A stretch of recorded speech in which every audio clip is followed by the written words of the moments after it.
E a gente viu que o forward checking ele tem a vantagem, né, de acelerar o backtracking, né, a busca com retrocesso, ao possivelmente podar, né, valores de domínios de variáveis que estejam vazios. Só que tem um efeito cascata aqui que a gente ignorou na verificação prévia, né, no forward checking, que é a ideia, né, se eu restringir, se eu mudei o domínio de uma variável, pode ser que isso, né, que outras variáveis, que os valores que restam nelas sejam incompatíveis, né, com os valores que restaram no domínio da variável que eu tirei, né, um valor. Como assim? Então, vamos supor aqui que tem, né, eu atribuí um valor para uma variável chamada Q aqui, né, igual no nosso exemplo lá do mapa, tinha uma variável que tinha esse nome aqui. E aí coloquei o Q igual a um valorzinho aqui, V1, vamos dizer assim. E aí, ao fazer o forward checking, uma variável, né, aquela SA, o domínio dela, o domínio de SA, tinha lá três valores, né, V1, V2, V3, e aí não podia ser o V1. E aí vamos supor, né, que tivesse uma outra variável aqui, uma variável x aqui qualquer, né, cujo domínio, né, os valores aqui os valores restantes no domínio de x, vamos supor que tenha restado por algum motivo, né, uma outra verificação prévia tirou o V2. Só que aí o meu problema era tal que esses valores aqui são incompatíveis, tá? Então, ao tirar o V1 aqui, era o único valor que podia ser, né, dadas as restrições do meu problema, estou supondo hipoteticamente aqui, que poderia ser compatível com o V1 e o V3 dessa variável x, tá? Então, ao fazer, né, ao alterar o domínio dessa variável, poderia ter que checar mais um vizinho dela, né, meio que recursivamente checar os vizinhos aqui. Então, esse é o princípio aqui da nossa consistência de arco aqui, tá? Que a gente vai ter um pequeno algoritmozinho que faz essa verificação, que não precisa ser recursiva, né? Mas tem que ser, cada vez que eu alterar um vizinho, eu tenho que alterar um domínio, eu tenho que verificar as variáveis vizinhas àquela que eu alterei, tá? Então, deixa eu limpar o cenário aqui para a gente retomar essa discussão. Certo. Então, vamos... Peraí, travou aqui. Destravou. Pronto, vamos lá fazer essa verificação aqui da consistência de arco. Então, duas variáveis xi e xj conectadas por uma restrição arbitrária aqui na xi e xj, duas vezes xi não dá, né? Tem que ser xj aqui. Vamos desenhar isso aqui de novo. Xi e xj conectadas por uma restrição binária. Então, toda vez que eu, né, mexer no domínio de xi, eu tenho que verificar que para todo valor no domínio dela deve existir um valor compatível na minha variável xj. E para todo valor, né, reciprocamente, né, na outra variável, tem que ter um valor compatível, né, na vizinha dela. Ok? Então, esse é o princípio da consistência de arco. Né? O arco, aqui, né, a minha aresta, ela implica isso, né, que para eu conseguir ter uma atribuição consistente nessas duas variáveis, o domínio de uma tem que ter, para todo valor no domínio de uma, tem que ter um valor compatível no domínio da outra. Porque se não tiver, né, a busca em algum momento vai quebrar, né? Porque se eu colocar um valor aqui, né, ver umzinho aqui, que não tiver um compatível aqui, na hora que eu chegar nessa variável para atribuir, vai quebrar aqui, né? Vai falhar. Né? E aí, reciprocamente, se eu tiver um V2 aqui que não tiver um valor compatível ali, quando a busca chegar no XI, ela vai quebrar. Então, a consistência de arco impede, né, que eu perca tempo fazendo prosseguindo com uma busca que vai falhar em algum momento. Então, a consistência de arco tem uma rotina auxiliar aqui, ó, que é remove valores inconsistentes, né, que ela vai me retornar verdadeiro se eu precisei remover algum valor do domínio de xi. Então, esse valor que eu vou retornar aqui, eu inicializo como falso, porque a princípio eu não removi nada de xi. E aí eu verifico para cada valor no domínio dessa variável, e eu verifico se não existe nenhum valor no domínio da outra variável que satisfaça a restrição binária entre elas. E aí, se não existir, eu tenho que remover aquele valor do meu domínio. Então, supondo aqui, né, que minha variável xi aqui tenha o domínio dela, tenha 3 valores aqui, V1, V2, V3, eu vou olhar, percorrer, né, V1, aí eu vou no domínio de J. Para o V1, tem algum desses valores aqui que V1, vamos só para simplificar aqui, né? O domínio da variável J tem 2 valores. Deixa eu subir aqui para todo mundo ver. Então, para esse valor V1, o V1 da variável J é compatível? Né? Se a restrição do problema disser que sim, beleza. Então, não preciso remover ele. Mas se a restrição do problema disser que não, aí eu tenho que verificar a variável V2. Se for não também, então não tem nenhum valor que satisfaça a restrição do problema, não posso usar o valor V1 na variável I, né, xi. E aí eu testo o outro valor seguinte aqui.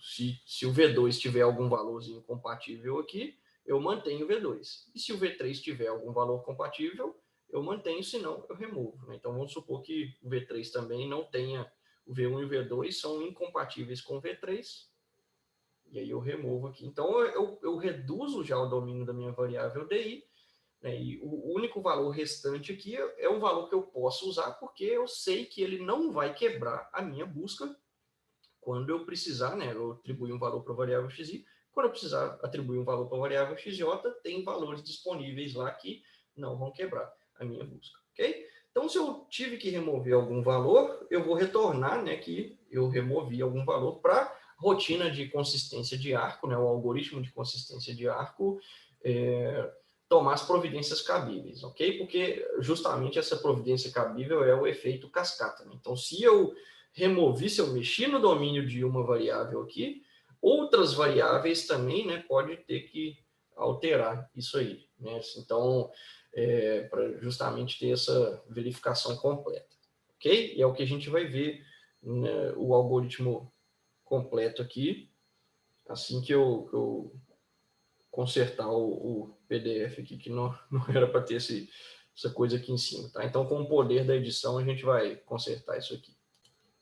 Pronto, agora tá certo aqui o slide. O algoritmo que usa aquela rotina auxiliar de remover, né, os inconsistentes, o remove valores inconsistentes, é o chamado de AC3.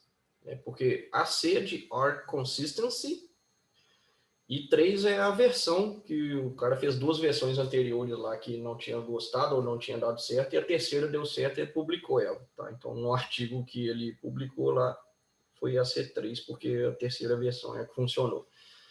E como que ela funciona, né? Então, a gente inicializa um conjunto aqui com todos os arcos do problema, tá? E o arco é um par ordenado, né, de variáveis xi e xj, certo? Então, enquanto aquele conjunto não for vazio, né, enquanto tiver arcos naquele conjunto, eu vou aparecer aqui de novo, eu vou remover um arco daquele conjunto e se o domínio, né, de uma das variáveis, né, da primeira variável aqui, tem 0 elementos, então, deu ruim aqui, não está consistente. Né, quebrou a consistência de arco aqui. E aí eu continuo. Né, se o domínio ainda tem algum elemento no domínio, eu uso aquela rotina auxiliar para tirar, né, os valores daqui que não tenham um valor no XJ aqui que satisfaça as restrições. E aí, olha só, se essa função retornou true, significa que eu mexi no domínio dessa variável xi. Então, eu insiro todos os vizinhos de xi, né? Cada xk aqui que é vizinho, eu insiro aquele arco xk, xi para todos os vizinhos do xi. Por quê? Aí, quando numa próxima iteração aqui, né, do meu conjunto, uma das arestas retiradas aqui pode ser aquele xk, xi, e aí eu vou verificar, né, se no domínio do xk tem alguma variável que perdeu a contrapartida no xi. Né? Então, vamos dar um exemplinho aqui. Tá? Vamos colocar aqui xi, xj, e um terceiro vizinho aqui, né, xk. Então, vamos supor que eu estou investigando esse arco aqui no momento. Né? Então, eu estou nesse momento aqui da iteração. Removi o arco xi, xj. E aí eu verifico. Vamos supor que o domínio aqui de xi, dizinho, né, tenha dois elementos, V1zinho aqui e V2. Vou sair da frente aqui de novo. V1zinho, V2, DJ. Tenha dois elementos também, V1zinho, V2zinho, e o domínio do K aqui tenha só um valor, V1zinho aqui. Tá? Então, estamos nessa situação aqui. E aí, estando nesse momento da busca, eu vou verificar, né? O DI tem 0 elementos? Não tem, né? Tem 2 aqui. Então, eu continuo. Aí eu testo a remoção de valores inconsistentes. Então, vamos supor, tá, que o valorzinho aqui, V1, nenhum desses valores na variável J satisfaça eu colocar V1 em XI. Então, eu vou eliminá-lo aqui. Tá? Então, eu eliminei. E aí eu vou inserir, né, a aresta XK, XI, né, na minha estrutura aqui, no meu conjunto, para ser considerado em algum outro momento.